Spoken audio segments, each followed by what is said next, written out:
Yes. And I understand your book. It's really about espousing the secret to living a resilient kind of life, being able to take it, absorb it, reconfigure it, give the world back a different kind of energy. Considering the fact that we're all locked in the house, or safe in the house, I should say, and everything has come to a different sort of way of being. Talk to me, talk to the about the significance of manifesting the principle of resilience. Well, it's so crazy because I actually came up with Give It One More Try maybe 5 years ago. 5 years ago, I came up with that title. And in my book, I talk about perspectives. I talk about having a new profound respect for the things around you. Right now, we're in the house. To a lot of people, it's like, Right. okay, I can't come outside. A lot of people are becoming depressed. A lot of people are going through a lot of anxiety. A lot of people are having a lot of panic. A lot of people are doing a lot of worrying. A lot of people are doing a lot of complaining. A lot of people are just frustrated. But one thing that I've learned from going through so many different things in my life, you know, before the coronavirus, I learned that what got me through the situation was starting to change my perspective on how I seen the situation that I was in. Just think about this. You actually have a house. This is the first time for a long time that people have had an opportunity to I call it like trade places with people who live on restrictions every day.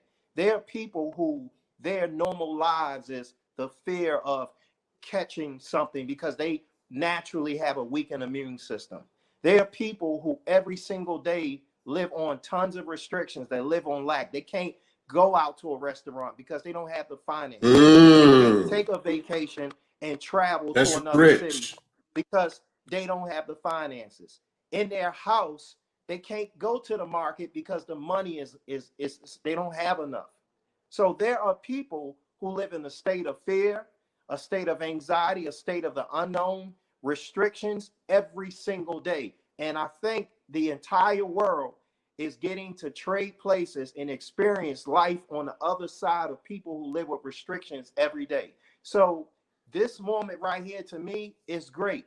It's not to say that I don't have my moments where it's like, you know, when is this going to be over? But I'm focused on the positive things. I have a roof over my head. I have food in the refrigerator.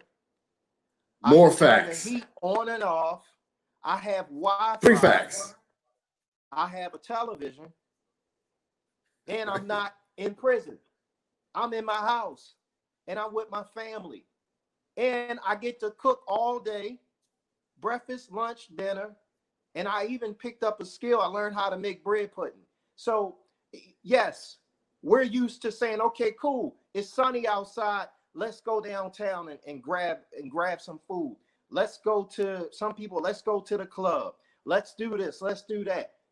When you start to pay attention to what's actually going on, you realize that there are some blessings and some great things in the middle of this storm.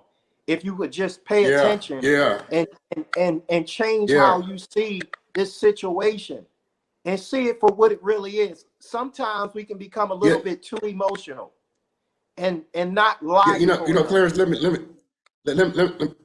I'm going to say this to you. I think that if you're not sick yourself, and if you don't know and or you're not related to someone who happens to be sick, then right now the moment is requiring of you a serious inconvenience. Yes. It's not oppression. Yes.